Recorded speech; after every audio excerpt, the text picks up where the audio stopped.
seem odd to you, but it was 2 days before I could follow up the newfound clue in what was manifestly the proper way. I felt a peculiar shrinking from these pallid bodies.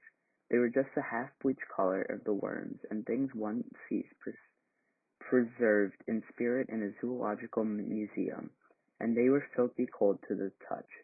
Probably my shrinking was due to the sympathetic influence of the Eloi, whose disgust of the Morlocks I now began to appreciate. The next night I did not sleep well. Probably my health was a little disordered. I was oppressed with perplexity and doubt. Once or twice I had a feeling of intense fear for which I could perceive no definite reason.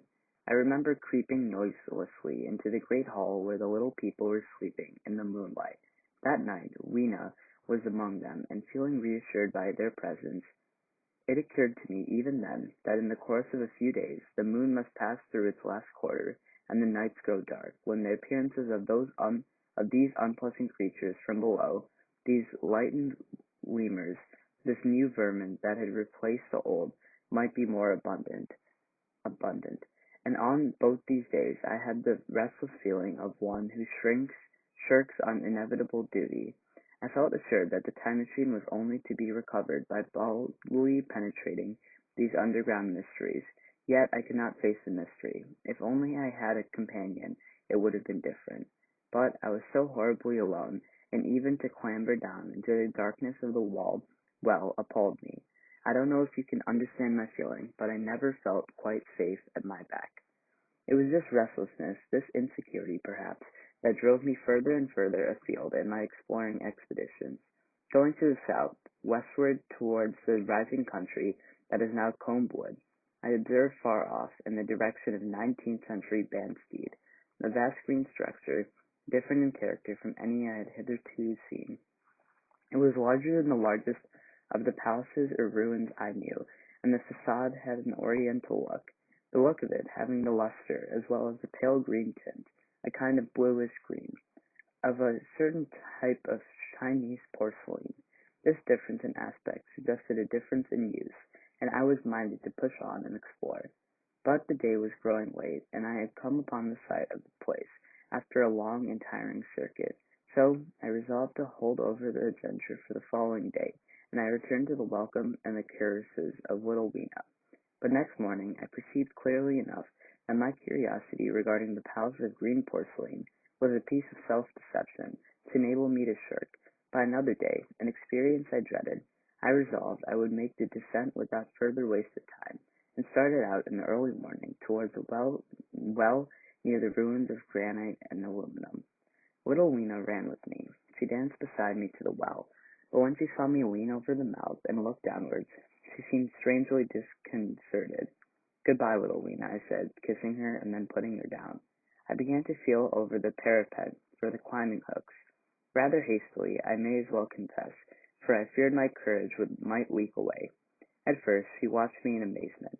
Then she gave a most piteous cry, and running to me, she began to pull at me with her little hands. I think her opposition nerved me rather to proceed. I shook her off, perhaps a little roughly, and in another moment I was in the throat of the well. I saw her agonized face over the parapet, and smiled to reassure her. Then I had to look down at the unstable hooks to which I clung. I had to clamber down a shaft of perhaps 200 yards. The descent was effected by means of metallic bars projected from the sides of the well, and these being adapted to the needs of a creature much smaller and lighter than myself, I was speedily cramped and fatigued by the descent. And not simply fatigued.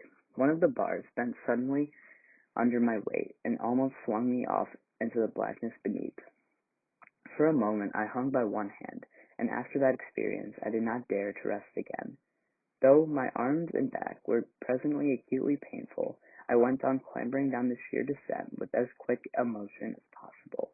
Glancing upward, I saw the aperture, a small blue disk in which a star was visible, while little Weena's head showed as a round black projection. The thudding sound of the machine below grew louder and more oppressive. Everything save that little disk above was profoundly dark, and when I looked up again, Weena had disappeared. I was in an agony of discomfort. I had some thought of trying to go up the shaft again, and leave the underworld alone. But even while I turned this over in my mind, I continued to descend. At last, with intense relief, I saw dimly coming up, a foot to the right of me, a slender loophole in the wall. Swinging myself in, I found it was the aperture of a narrow horizontal tunnel in which I could lie down and rest. It was not too soon. My arms ached, my back was cramped, and I was trembling with the prolonged terror of a fall. Besides this, the unbroken darkness had had a distressing effect upon my eyes. The air was full of the throb and hum of machinery pumping air down the shaft. I do not know how long I lay. I was roused by a soft hand touching my face. Starting up the darkness, I snatched at my matches, and hastily striking one, I saw three stooping white creatures similar to the one I had seen above ground in the ruin, hastily retreating before the light. Living as they did in what appeared to me impenetrable darkness, their eyes were abnormally large and sensitive, just as are the pupils of the abysmal fishes, and they reflected the light in the same way. I have no doubt they could see me in that rayless obscurity, and they did not seem to have any fear of me apart from the light. But so soon as I struck a match in order to see them, they fled incontinently, vanishing into dark gutters and tunnels, from which their eyes glared at me in the strangest fashion.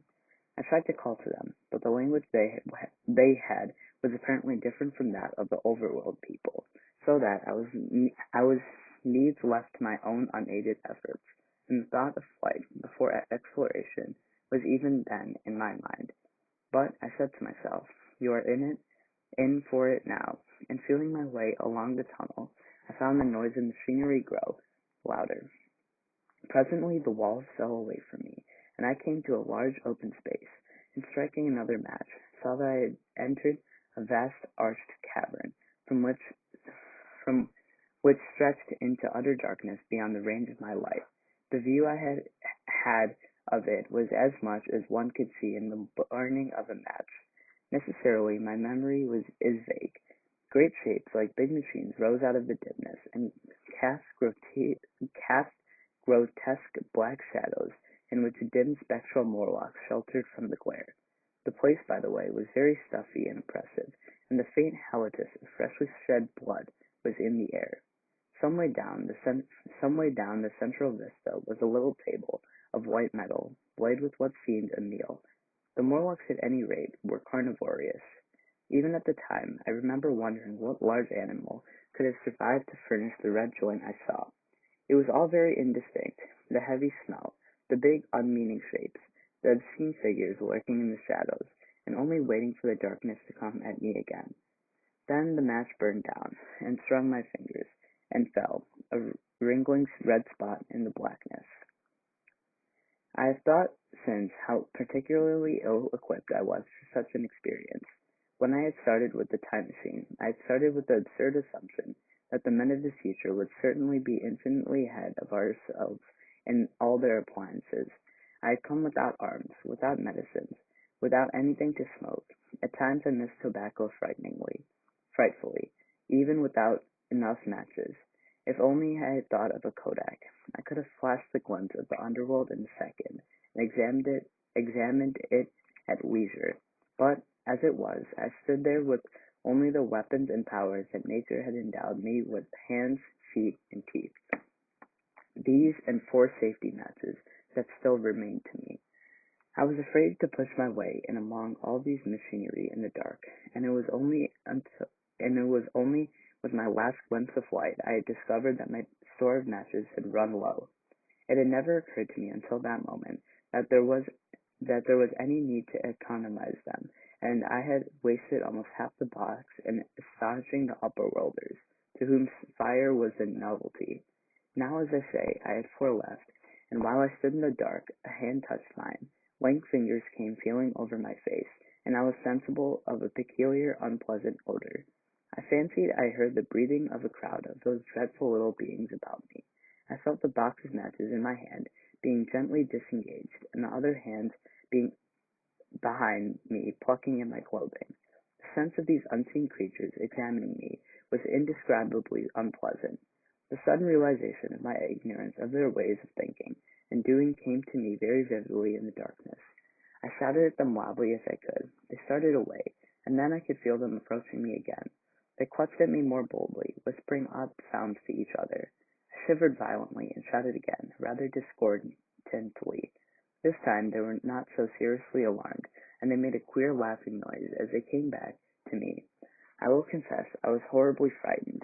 I determined to strike another match and escape from under the protection of its glare. I did so, and eking out the flicker with a scrap of paper from my pocket, I made good my retreat to the narrow tunnel. But I had scarce entered this when my light was blown out, and in the blackness I could hear the Morlocks rustling like wind among leaves, and pattering like rain as they hurried after me. In a moment I was clutched by several hands, and there was no mistaking that they were trying to haul me back. I struck another light, and waved it in their dazzled faces. You can scarce imagine how nauseatingly inhuman they looked, those pale, chinless faces, and great, lidless, pinkish-gray eyes, as they stared in their blindness and bewilderment. But I did not stay to look, I promise you. I retreated again, and when my second match had ended, I struck my third. It had almost burned through when I reached the opening into the shaft. I lay down on the edge, for the throb of the great pump below made me giddy. Then I felt sideways for the projecting hooks, and as I did, my feet were grasped from behind, and I was violently tugged backwards. I lit my last match, and it was incontinently went out. But I had my hand on the climbing bars now, and kicking violently, I disengaged myself from the clutches of the Morlocks, and was speedily clambering up the shaft, while they stayed peering and blinking up at me, all but one little wretch who followed me for some way, and well nigh secured my boot as a trophy.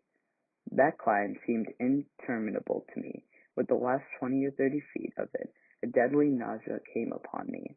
I had the greatest difficulty in keeping my hold. The last few yards was a frightful struggle against this faintness.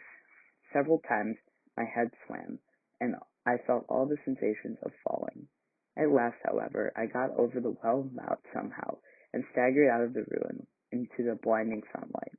I fell upon my face. Even the soil smelt sweet and clean. Then I remember Weena kissing my hands and ears, and the voice of others among the Eloi. Then for a time I was insensible.